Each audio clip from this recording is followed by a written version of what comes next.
పిల్లలకి స్కూల్ పాఠశాలైతే పేరెంట్స్‌కి school పేరెంట్స్‌శాల. Hi Shri Padma గారు. హాయ్ అండి. కిడ్స్ బెడ్రూమ్ వాస్తు పరంగా ఎలా ఉండాలి?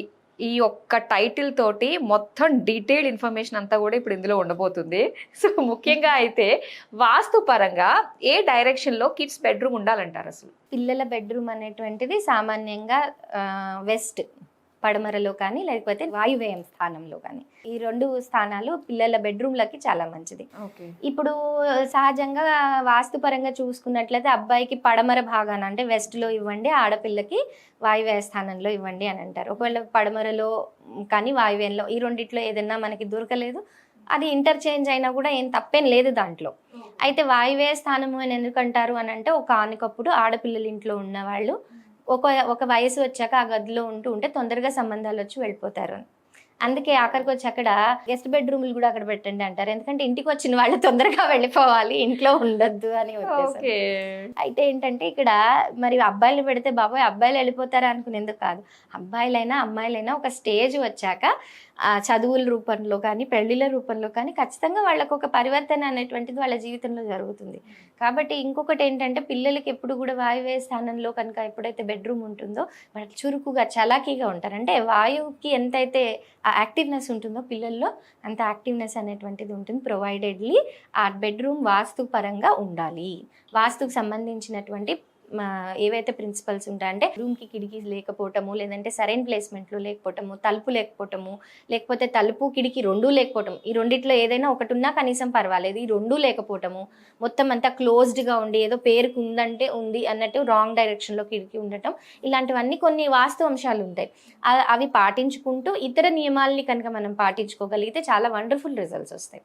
వాయువ్య స్థానం అనేటువంటిది పిల్లలకే కాదు, ఆఖరికి వచ్చి చురుగ్గా చాలాకీగా ఉండాలనుకునే ప్రతి ఒక్కళ్ళకి అది చాలా మంచి రూమ్. అయితే ఈ రూమ్ లో మా పిల్లల స్టడీ టేబుల్ దగ్గర నుంచి బెడ్స్ ఇవన్నీ కూడా చాలా కేర్ తీసుకోవాల్సి వస్తుంది. అవునవును. అయితే ఏ డైరెక్షన్ లో కూర్చొని చదువుకుంటే వీళ్ళకి బాగుంటుందంట? ఎప్పుడైనా సరే చదువుకునే వాళ్ళు ఉత్తరం చూడాలి ఫస్ట్. ఉత్తరం దొరకకపోతే తూర్పు, నార్త్ ఆర్ ఈస్ట్.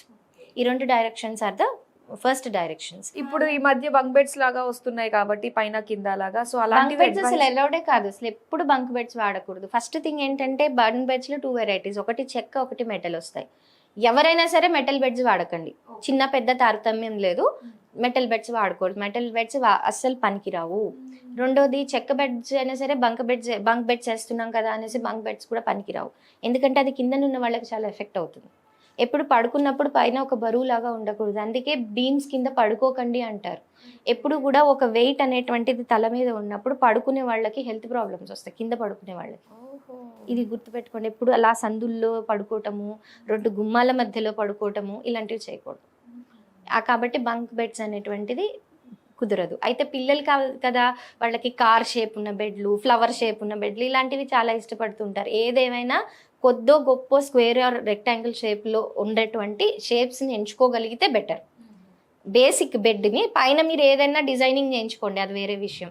ఇకపోతే కలర్స్ విషయానికి వస్తే ఆ బెడ్కి ఎప్పుడు కూడా wooden colours are the best. Natural shades of wood ఏదైనా బెస్టే. ఇక మా కార్ అంటే రెడ్ కలర్ కారు పెట్టాలి కదా, వాయువేర్లో పనికిరాదు, దానివల్ల ఇంటి యజమాని ఎఫెక్ట్ అవుతారు. అక్కడ రెడ్ ఎక్కువ వాడటం వల్ల ఇంటి యజమాని ఎఫెక్ట్ అవుతారు. వైట్ వాడుకోండి.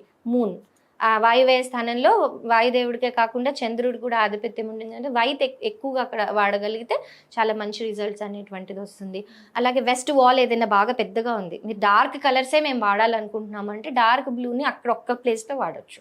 ఓకే, ఆ ఒక్క వాల్కి ఇవ్వచ్చు. కానీ దాని మీద మళ్ళీ ఇంకేదైనా ఇప్పుడు వెస్ట్ ఆఫ్ నార్త్ వెస్ట్లో కనుక వాళ్ళ అచీవ్మెంట్స్ ఏదైనా వాళ్ళు అచీవ్ చేయాలనుకుంటున్నారు, ఒక కొటేషన్స్ లాగా అలాంటివి కూడా పెట్టుకోవచ్చు. అలాగే వాళ్ళ బెడ్స్ వెనకాల ఒక స్ట్రాంగ్ వాల్ ఉండాలి. అలా ఆ వాల్ మీద వాళ్ళ ఈస్ట్ వాల్, ఇప్పుడు ఈస్ట్ వైపు తల పెట్టుకుని పడుకున్నారనుకోండి పిల్లలు, చాలా మంచిది. ఈస్ట్ వైపు తల పెట్టుకుని పడుకునే విధంగా కానీ పెట్టచ్చు. సౌత్ కూడా ఉండొచ్చు. కానీ పిల్లలు చదువుకునే వాళ్ళు, జ్ఞానాన్ని ఆర్జించాలి అనుకునే వాళ్ళు, పిల్లలే కాదు జ్ఞానంతో కూడుకున్న ప్రొఫెషన్ చేసే వాళ్ళు ఎవరైనా సరే ఈస్ట్లో తల పెట్టుకుంటే చాలా మంచిది. అలా పడుకున్నప్పుడు వెనకాల ఒక స్ట్రాంగ్ గోడ ఉండాలి. ఆ గోడ మీద ఫ్యామిలీ ఫొటోస్, చక్కగా ఉన్నటువంటి నవ్వుతూ ఉన్నటువంటి ఫొటోస్ ఈస్ట్ వాల్ మీద పెట్టుకోవటం వల్ల పిల్లలకి ఫ్యామిలీ సపోర్ట్ మంచిగా ఉంటుంది. వాళ్ళకి డిప్రెషన్స్ లేకపోతే పిరికితనము ఇలాంటివన్నీ రావు. కాబట్టి వాళ్ళు స్ట్రాంగ్గా ఉంటారు. అలాగే వాళ్ళు ఒకవేళ వాళ్ళు మొత్తం రూమ్లో నైరుతి స్థానంలో కనుక మనము వాళ్ళకి స్టడీ టేబుల్ వేసాము బై డిఫాల్ట్, అక్కడ మంచం మనకు కుదరలేదు, ఈస్ట్లో మనకి ప్లేస్ లేదు కాబట్టి అవి బరువుగా ఉన్నాయి, ఇలాంటి ఉద్దేశాలు ఉన్నప్పుడు నైరుతిలో ఒకవేళ వేసినా వాళ్ళు మళ్ళీ ఈస్ట్ కానీ నార్త్ కానీ చూడాలి. ఓకే. ఇది మాత్రం గుర్తుపెట్టుకోండి. చదివేటప్పుడు ఫస్ట్ ప్రిఫరెన్స్ నార్త్కి, సెకండ్ ప్రిఫరెన్స్ ఈస్ట్కి. నార్త్కి ఎందుకు? నార్త్ డైరెక్షన్ హెల్త్ ఇస్తుంది పిల్లలకి, ఎవరికైనా సరే ఫస్ట్ హెల్తీగా ఉన్న పిల్లలే మెంటలీ కూడా యాక్టివ్ ఉంటారు. అలాగే పిల్లల రూముల్లో పిల్లలకి ఇష్టం కదా అని జంతు బొమ్మలు వేస్తారు. జంతువులు అదేంటి వైల్డ్ లైఫ్కి సంబంధించిన బొమ్మలు, కార్టూన్స్ కూడా ఆఖరికి వచ్చి అవి వేయకూడదు. కార్టూన్స్ కూడా కాదు, ఇది వేయకూడదు. కార్టూన్స్ కూడా ఎలా అంటే అది కార్టూన్ లాగా అవుట్లైన్స్ లాగా ఉన్నవైతే పర్వాలేదు, కానీ దాంట్లో మళ్ళీ కలర్స్ పెట్టేసి ఒక టైగరు, ఒక లెపర్డ్, ఇట్లా ఏదైనా యాక్చువల్ దాని ఫిగర్స్ని కనిపించే విధంగా ఉండేటువంటి బొమ్మలు పెట్టకూడదు. ఇప్పుడు అబ్బాయి అయితే స్పైడర్ మ్యాన్, అమ్మాయి అయితే ఫ్రోజన్, బార్బీ డాల్స్ ఇలాంటివి ప్రిఫర్ చేస్తారు. అవి ఫ్రోజన్ థీమ్కి వచ్చినప్పుడు మీరు కొంచెం బ్లూ షేడ్స్ అయినా పర్వాలేదు, లైట్ గ్రీనిష్ షేడ్స్ కూడా కొంతవరకు పర్వాలేదు. కానీ ఇప్పుడు మీరు స్పైడర్ మ్యాన్ పెట్టాం కదా అనేసి స్పైడర్ మ్యాన్ అంటే రెడ్ షేడ్స్ పెట్టేస్తే అది మళ్ళీ problem. Shades are very important, అది చాలా ఇంపాక్ట్ చూపిస్తుంది లైఫ్లో. అండ్ ఇంకొకటి ఏమంటే మనము కర్టన్ బ్లైండ్స్ తీసుకునేటప్పుడు ఏదైనా సరే సాబర్ కలర్స్, లైట్ షేడ్స్కి వెళ్ళటం అనేటువంటి, పిల్లలు కదా పాడు చేసేస్తారు కాదు, వాళ్ళకి మనం చెప్పాలి ఇంకంతే. దానికి వాళ్ళు బాగుండాలంటే మనం కొంచెం కష్టపడాలి. కాబట్టి ఇవన్నీ విషయాలు ఉంటాయి. అలాగే వాళ్ళు ఎప్పుడైనా సరే చదువుకునేటప్పుడు కూడా ఆఖరికి వచ్చి పైన బెడ్ ఉండి కిందన స్టడీ టేబుల్స్ ఉంటున్నాయి, అలాంటివి కూడా పనికిరావు. అసలు వాళ్ళ కింద కూర్చుని పైన ఉందంటే మళ్ళీ వాళ్ళకి ఆ వెయిట్ అనేటువంటిది వాళ్ళకి వస్తుంది. సో స్టడీ అంటే అన్రెస్ట్ అవ్వటం. అలాగే చాలా మందికి డైనోసార్స్ అంటే ఇష్టం ఉంటాయి పిల్లలకి, చాలా డైనోసార్స్ టాయ్స్ అక్కడ కలెక్షన్. ఆ కలెక్షన్ వాళ్ళ రూమ్లోనే పెట్టుకుని పడుకోవాలి, నాకు ఇది టాయ్ కావాలంటే కావాలి అని అంటారు. సో ఆ పిల్లలకి ఏంటంటే పడుకునే వరకు వాళ్ళని ఆపటం కోసం అని పెట్టిన తర్వాత మనం అది తీసేసి కనిపించకుండా దాన్ని ఏదైనా కవర్ చేసేయాలి. ఎక్కువగా అది ఉంటే ఏమవుతుందంటే రూమ్లో అవి ఉండటం వల్ల వాళ్ళ మైండ్ అంతా డిస్టర్బ్డ్ అయిపోతూ ఉంటుంది, దాని మీద వెళ్ళిపోతూ ఉంటుంది. సో మనం అది ఎలా ప్లేస్మెంట్ చేస్తాము అనే దాని మీద కూడా పిల్లలు హైపర్ యాక్టివ్ ఉండటము, యాక్టివ్ కూడా కదా హైపర్ యాక్టివ్ ఉండటము, ఇవన్నీ కూడా మనకి చూడగలుగుతాం అన్నమాట. సో అలాగే పిల్లల యొక్క నార్త్ ఈస్ట్లో అద్దాన్ని పెట్టాలి. మళ్ళీ వాళ్ళు పడుకునేటువంటి బెడ్ కానీ వాళ్ళ బాడీ పార్ట్స్ కానీ అద్దంలో కనిపించకూడదు. నార్త్ ఈస్ట్లో కనుక మనం చక్కగా మనము ఒక నార్త్ వాల్ మీద, ఈస్ట్ వాల్ మీద కనుక ఈస్ట్ నార్త్ వాల్ మీద పెట్టగలిగితే అద్దం, చక్కగా మంచి అద్దము మోకాళ్ళ హైట్కి ఉండాలి, మళ్ళీ కిందకు ఉండకూడదు. ఆ హైట్కి మనం పెట్టగలిగితే వాళ్ళకి చక్కటి పేరు కూడా వస్తుంది స్కూల్లో. ఫుల్ ఎందుకు ఉండకూడదు అంటారు? కాళ్ళు కనిపించకూడదు. ఎప్పుడు మిర్రర్లో మొత్తం మిర్రర్ పెట్టినప్పుడు మోకాళ్ళ వరకే కనిపించాలి. కాళ్ళు కనిపిస్తే ఏమవుతుంది, మనం మోపులు కొడతారు, చీపుళ్ళు వేస్తారు, దుమ్ము ధూళి ఇవన్నీ కూడా అద్దం ఏంటి ఒక క్వాలిటీ ఏంటి, అది ఏది చూస్తుందో అది రిఫ్లెక్ట్ చేస్తుంది. పాజిటివ్ చూస్తే పాజిటివ్ రిఫ్లెక్ట్ చేస్తుంది, నెగిటివ్ చూస్తే నెగిటివ్ రిఫ్లెక్ట్ చేస్తుంది. అంతే కదా. ఇప్పుడు మీరు నవ్వుతూ చూసారు అద్దాన్ని, అదే కనిపిస్తుంది, ఏడుస్తూ చూసారు అదే కనిపిస్తుంది. అంటే ఇల్లు అశుభ్రత అనేటువంటిది ఎక్కువ కూడా కింద నుంచి ఎక్కువ కనిపిస్తుంది.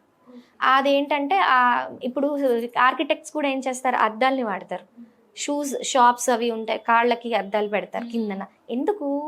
అది ఎన్హాన్స్మెంట్ చేస్తుంది. మనం ఆఖరికి వచ్చి ట్రయల్ రూమ్స్లో వెళ్ళినప్పుడు మొత్తం అద్దాలు పెడతారు. అది ఏమవుతుంది, అద్దం పెట్టేసరికి ఆ బ్యూటీ అనేటువంటిది మనకు అబ్బా ఎంత బాగుందో అనేటువంటి ఫీలింగ్లో అటు ఇటు చూసుకుంటూ ఉంటాం, కాన్సెప్ట్ని మర్చిపోతాం, భ్రమ అనేటువంటిది కల్పిస్తుంది. సో ఇలా అద్దానికి సంబంధించి చాలా క్వాలిటీస్ ఉంటాయి.